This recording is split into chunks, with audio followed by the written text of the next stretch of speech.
Mesdames et messieurs, bonsoir et bienvenue dans ce journal en cette soirée du jeudi 22 août 2024. Dans les actualités de ce jour, la nomination officielle du deuxième gouvernement en ce deuxième mandat du président Andry Rajoelina s'est tenue aujourd'hui au Palais d'État Diavlo. 29 ministres composent le nouveau gouvernement mené par le Premier ministre Ntsa Christian, dont 14 ont été reconduits à leur poste, 13 nouvelles têtes et 2 secrétariats d'État.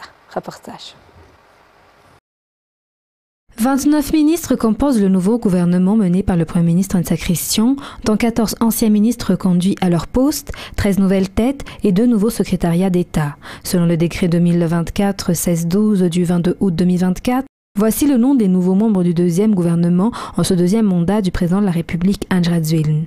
Le ministre des Forces armées, le général de corps d'armée Saïvé Lalamunda Delphin, ministre des Affaires étrangères, Rassata Rafarvaftafk, garde des Sceaux, ministre de la Justice, Rakotmandimbi Benjamin, ministre de la Décentralisation et de l'Aménagement du Territoire, Anjesitouena Nain, ministre de l'Économie et des Finances, Rabarneri Narissan Rinj Asmbel, ministre de l'Intérieur, Radzavlolnien Nirinsu Arnanjasan, ministre de la Sécurité publique, contrôleur général de police, Rakotormanana Irlal, ministre de la Santé publique, professeur Ranjamanatani Zil Arvel, ministre de l'Enseignement supérieur et de la Recherche scientifique, Shamina Lula, ministre de l'Éducation nationale, Saoundjar Malala Marie-Michel, ministre de l'Enseignement technique et de la formation professionnelle, Rassoul Arsou Marie-Marceline, ministre de l'Agriculture et de l'Élevage, Azarissan François Sergio, ministre de l'Industrialisation et du Commerce, Ralam Feringa David Herzou, ministre du Transport et de la Météorologie, Ramounzave Lumanambaoka Valérie Fitzgerald, ministre de l'Énergie et des Hydrocarbures,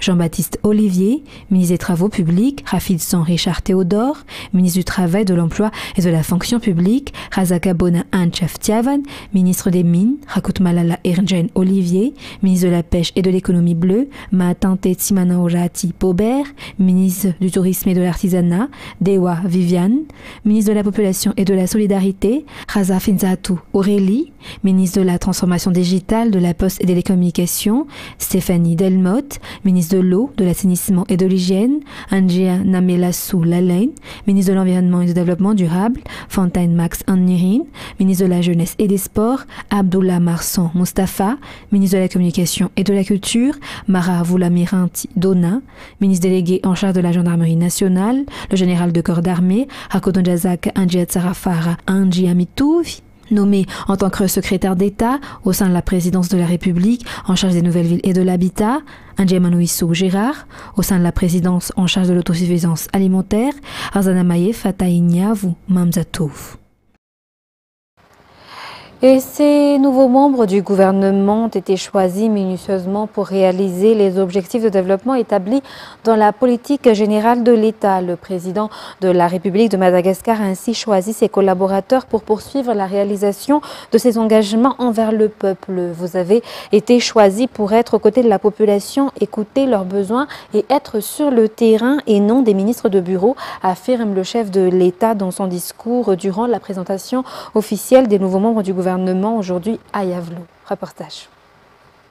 Un nouveau gouvernement avec une nouvelle structure, un nouveau secrétaire d'État a été nommé pour assister les départements précédents, 13 nouveaux ministres figurent parmi les 29 nommés. C'est donc l'équipe qui va poursuivre le travail commencé et qui va continuer pour sortir Madagascar de la pauvreté et à travailler pour le peuple malgache. Les membres changent, mais l'objectif reste et le chemin continue, a déclaré le président de la République Andry Rajoelina dans son discours durant la présentation de ces nouveaux membres du gouvernement aujourd'hui au Palais d'État Diavlo. Et ce qu'il faut, c'est un ministre qui travaille sur terrain et non un ministre qui reste dans son bureau. Le défi lancé par le président est de faire rayonner Madagascar. Actuellement, Madagascar va de l'avant, elle a sa place aux yeux du monde. Renforcer ses succès est la mission majeure de ces membres du gouvernement nouvellement mis en place. Le président a souligné qu'aucune forme de corruption ne sera tolérée, ainsi que la recherche d'avantages personnels auprès des ministres et des secrétaires d'État. Vous servez le peuple, a déclaré le président de la République, Andry Rajoelina, dans son discours. Les membres du gouvernement ont immédiatement prêté serment après leur présentation. Passons à présent aux actualités économiques. La vanille malagasy a atteint sa quantité d'exportation la plus élevée pour la saison 2023-2024. Ainsi, 4400 tonnes de vanille ont été exportées. Le Conseil national de la vanille, ou SNV, a pu générer une recette de 104 milliards d'arias actuellement. Ce capital gardé dans les caisses du SNV a été obtenu grâce aux 4 $ pris sur chaque kilo de vanille exporté. Le point avec Jodikael Ranjenirin. La campagne 2023-2024 a été particulière pour la vanille malgache car l'on a pu exporter la quantité la plus élevée de vanille durant cette saison, une quantité 2 fois plus élevée que chaque année durant ces 7 dernières années. Cela atteint les 4400 tonnes cette année, si auparavant cela environne les 2000 tonnes chaque année. Une réussite qui n'a pas été facile à obtenir car divers problèmes ont été rencontrés et ont dû être solutionnés. Il s'agit entre autres des problèmes au niveau du marché mais aussi des différents politiques qui ont impacté la filière de la vanille. Néanmoins, les efforts entrepris par le ministère de l'Industrialisation et du Commerce ont payé. Le ministère a appliqué toutes les réformes mises en place pour assainir et améliorer ce secteur dont l'économie malgache dépend. Cette réussite a été également obtenue grâce aux méthodes de travail du ministre qui est de prôner la transparence et qui a été appliquée minutieusement. Cela a été aussi vu au niveau du contrôle des produits et leur origine, l'octroi des agréments des opérateurs exportateurs, mais aussi la taxe de 4 $ par kilo de vanille exportée, permettant ainsi au SNV de collecter la somme de 104 milliards d'arias. C'est également une grande première pour une structure regroupant le public et le privé d'avoir pu générer autant de capital pour appuyer le secteur de la vanille malagasy. Cette somme permettra de mettre en place un laboratoire pour surveiller la quantité de la vanille, mais aussi pour soutenir les producteurs face aux changements sur le marché international et de protéger la vanille de Madagascar. Ainsi, le SNV peut endosser en toute indépendance son rôle de protecteur des producteurs de la vanille. Face à tout cela, la vanille malagasy a pu surmonter les difficultés et a relevé les défis pour la saison 2023-2024. L'avenir est prometteur car selon les prévisions économiques, l'on s'attend à une augmentation du prix du kilo de la vanille dans les prochains mois afin de garantir la stabilité de la vanille malgache. Et dans cette optique de libéralisation et dans un souci de transparence dans le secteur de la vanille, le ministère de l'Industrialisation a aussi publié la liste des opérateurs ayant obtenu le renouvellement de leur agrément d'exportation de vanille dans la catégorie artisanale. 65 opérateurs ont obtenu le renouvellement de leur agrément et peuvent récupérer leur certificat de conformité auprès du ministère de l'Industrialisation et du Commerce à Mbouda dans un délai de 15 jours. Et dans les actualités sociales, le taux de malnutrition a connu une hausse de 2% dans la région de Beesbuk cette année par rapport à l'année dernière, selon les statistiques. Une situation due au manque de sensibilisation, comme l'explique l'Office régional de sécurité alimentaire de Beesbuk, malgré le fait que cette région a une réputation en exploitation aurifère. Aniana Matina nous en dit plus.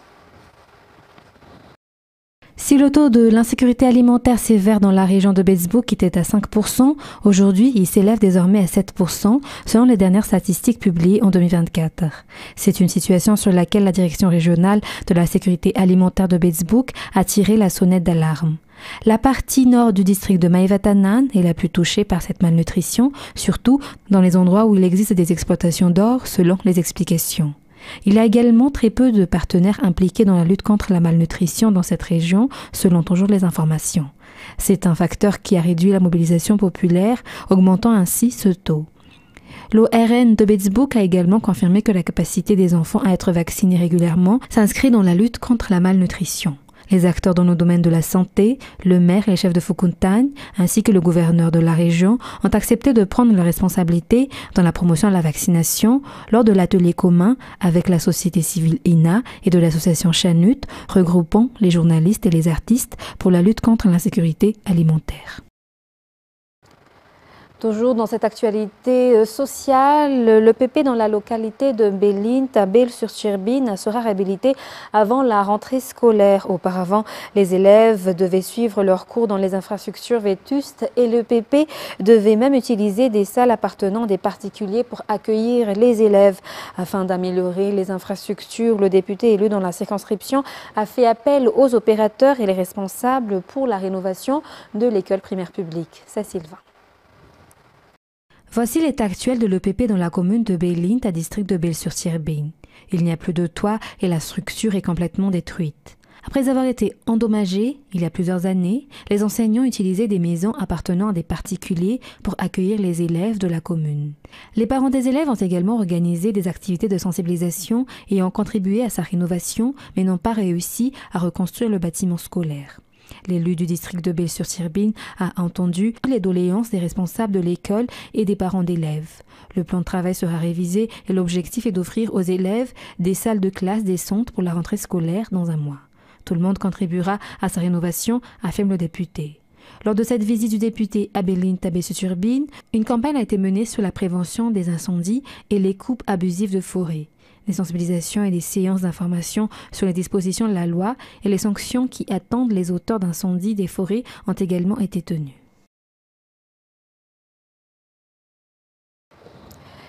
Et le monde de l'informatique connaît un essor considérable depuis 2 ans selon un éducateur. Ce vaste secteur est encore très ouvert et il est encore très facile d'y trouver un emploi à Madagascar. C'est ce qui ressort du salon des étudiants qui se déroule à partir d'aujourd'hui au lycée JJR à l'initiative du ministère de l'Enseignement supérieur et de la Recherche scientifique. Reportage de Fangessena Mireille et Yves Janel. Depuis l'année 2022, la plupart des jeunes malgaches s'investissent dans le monde de l'informatique. Ce radar, par exemple, est une des réalisations des étudiants de l'IST d'Ambuscht, au même titre que divers logiciels. Les jeunes malgaches qui œuvrent dans le monde scientifique brillent sur la scène internationale. Les technologies de l'information ouvrent également la porte à des opportunités d'emploi à court terme. Ce salon des étudiants au Jijirabiarville, ouvert depuis aujourd'hui jusqu'à samedi, aide les jeunes malgaches à choisir le parcours de formation qu'ils souhaitent suivre. Il est organisé par le ministère de l'Enseignement supérieur et de la Recherche scientifique. L'entrée y est gratuite. Dans la page culturelle de ce soir, le célèbre artiste français Franglish viendra à Madagascar en septembre prochain. Dadju et Taïk reviendront ici également en octobre. Ces 2 événements soulignent que les artistes internationaux aiment le public malagasy. Reportage signé Sylvain Sechengenab. Avec plus d'1 million de streams sur Spotify, Franglish compte plus d'1 million d'auditeurs quotidiens. Franglish a également obtenu des disques de diamant, de platine et d'or reconnus en France. Cela signifie qu'il est un artiste dans toute sa gloire, surtout pour les jeunes d'aujourd'hui. Cet artiste français excelle dans le rap, le R&B musique et surtout l'afro. Franglish a choisi Madagascar parmi de nombreux pays qu'il peut visiter pour présenter un spectacle en septembre prochain. Dadju revient chez nous pour s'y produire en octobre. Il ne sera pas seul à cette occasion, puisque Taïk, un autre artiste qui s'est déjà produit chez nous, sera à ses côtés. En effet, c'est leur 2e show ici en moins de 2 ans. Dadju et Taïk, qui jouent guichet fermé en France depuis février dernier, présenteront leur nouvel album Héritage. Je suis avec maman. On arrive bientôt à Madagascar, messieurs, dames. Ça va très très bien se passer. Elle va s'occuper de tout. Et on sera là, ça va bien se passer. Voilà, il est là. Il est là. Et il est bientôt avec vous. Au vu de ces 2 grands spectacles, force est de constater que Madagascar attire toujours les artistes internationaux. Dans les actualités internationales de ce soir, Tim Walz, colistier de Kamala Harris, a accepté l'investiture de son parti lors de son grand oral à la Convention démocrate de Chicago.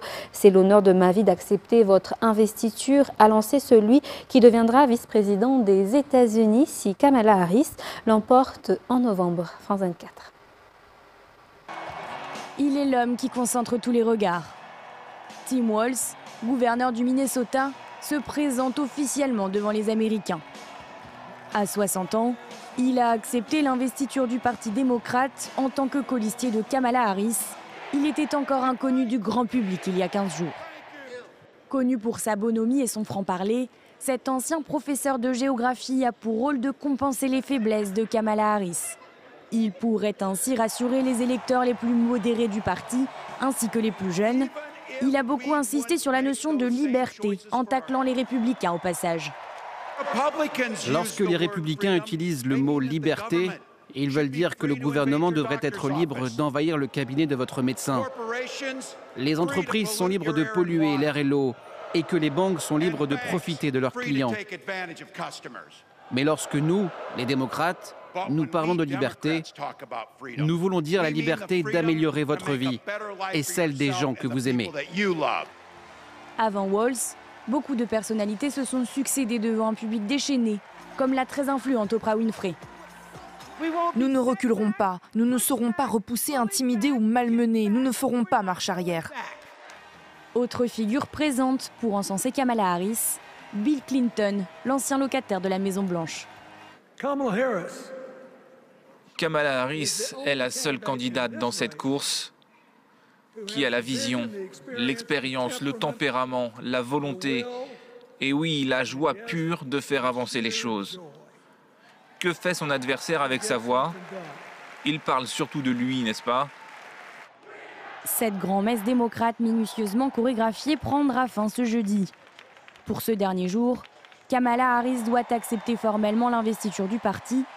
Elle aura alors moins de 80 jours pour convaincre les indécis de voter pour elle. Et à moins d'une semaine du début des Jeux paralympiques, la flamme sera allumée samedi 24 août en Angleterre, où est né le mouvement dans l'après-guerre avant de se démultiplier lors d'un voyage express à travers une cinquantaine de villes en France. France 24. Village des athlètes à Saint-Denis, c'est l'effervescence. Les premières délégations sont arrivées mercredi. Trottoirs élargis, douches aménagées. Tout a été pensé pour accueillir les sportifs au mieux et le résultat est manifestement au rendez-vous. Oui, pour une fois, on a l'impression que l'on n'est pas discriminé. En plus, on a un devoir, on a un talent à montrer au monde pour représenter les handicapés.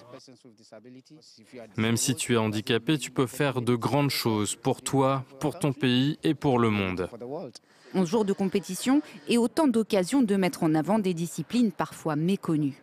Au pied de la Tour Eiffel, le spectaculaire terrain de beach volley cède la place au cécifoot, une adaptation du football où les joueurs se fient uniquement au son. C'est un sport qui interroge beaucoup sur comment ils communiquent entre eux, comment ils font pour jouer, ce qui fait qu'on est un peu bouche bée devant comment des non-voyants arrivent à jouer au foot et donc on est plutôt silencieux.